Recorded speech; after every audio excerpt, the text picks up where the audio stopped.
I want to show you today how to put your wonderful imagination right into the feeling of your wish fulfilled, and let it remain there and fall asleep in that state. And I promise you from my own experience, you will realize the state in which you sleep if you could actually feel yourself right into the situation of your fulfilled desire and continue therein until you fall asleep. As you feel yourself right into it, remain in it until you give it all the tones of reality, until you give it all the sensory vividness of reality. As you do it, in that state, quietly fall into sleep. And in a way you will never know, you could never consciously devise the means that will be employed. You will find yourself moving across a series of events, leading you towards the objective realization of this state. Now here is a practical technique. The first thing you do, you must know exactly what you want in this world. When you know exactly what you want, make as lifelike a representation as possible of what you would see and what you would touch and what you would do and physically moving in such a state. For example, suppose I wanted a home, but I had no money, but I still know what I want. Without taking anything into consideration, I would make as lifelike a representation of the home that I would like, with all the things in it that I would want.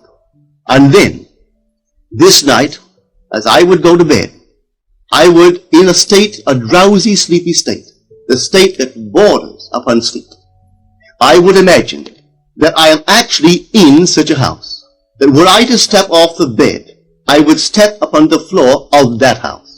Were I to leave this room, I would enter the room that is adjacent to my imagined room in that house. And while I am touching the furniture and feeling it to be solidly real, and while I am moving from one room to the other in my imaginary house, I would go sound asleep in that state. And I know that in a way I could not consciously devise, I would realize my house. I have seen it work time and time again. If I wanted promotion in my business, I would ask myself what additional responsibilities would be mine were I to be given this great promotion. What would I do? What would I say? What would I see? How would I act? And then in my imagination, I would begin to see and touch and do and act as I would outwardly see and touch and act were I in that position.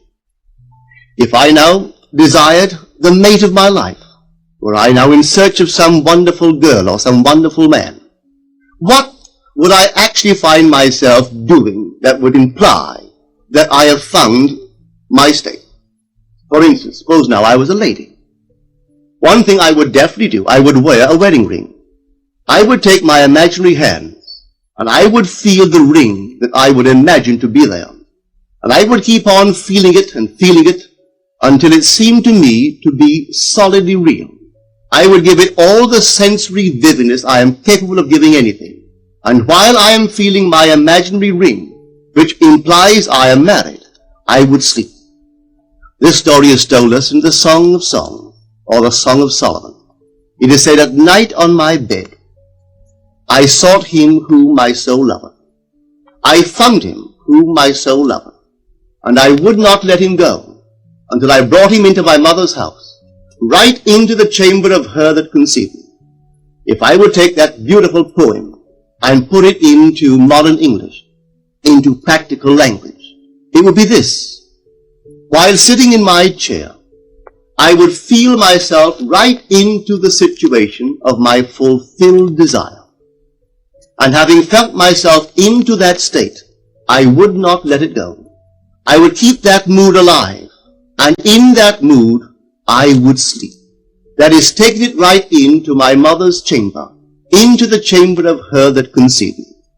You know, people are totally unaware of this fantastic power of the imagination. But when man begins to discover this power within him, he never plays the part that he formerly played.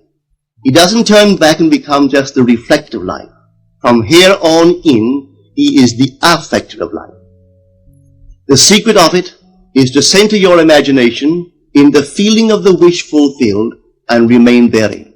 For in our capacity to live in the feeling of the wish fulfilled lies our capacity to live the more abundant life.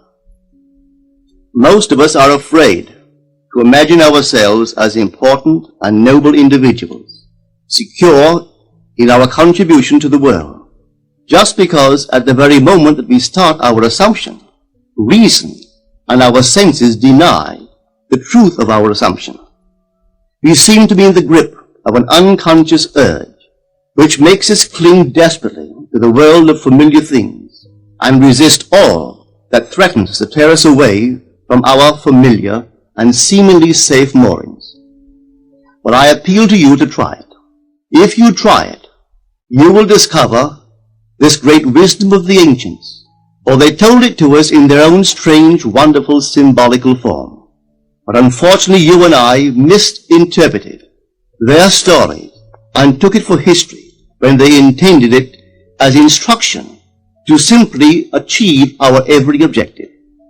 You see, imagination puts us inwardly in touch with a world of states. These states are existent. They are present now. But they are mere possibilities while we think of them.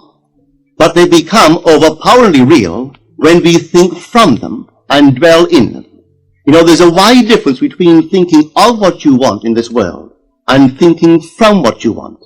Let me tell you, when I first heard of this strange and wonderful power of the imagination, it was in 1933 in New York City. An old friend of mine taught it to me. He turned to the 14th of John, and this is what he read. In my Father's house are many mansions.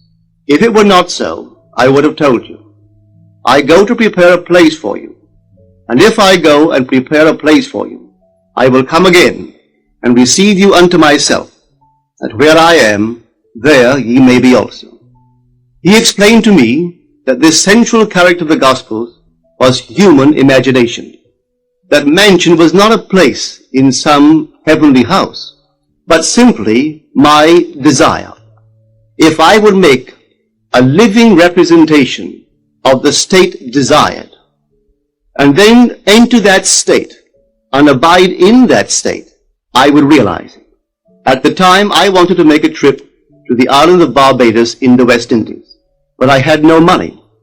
He explained to me that if I would that night, as I slept in New York City, assume that I was sleeping in my earthly father's house in Barbados, and go sound asleep in that state, that I would realize my trip. Well, I took him at his word and tried it.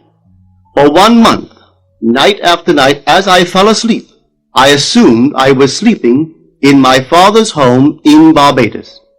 At the end of my month, an invitation from my family came, inviting me to spend the winter in Barbados.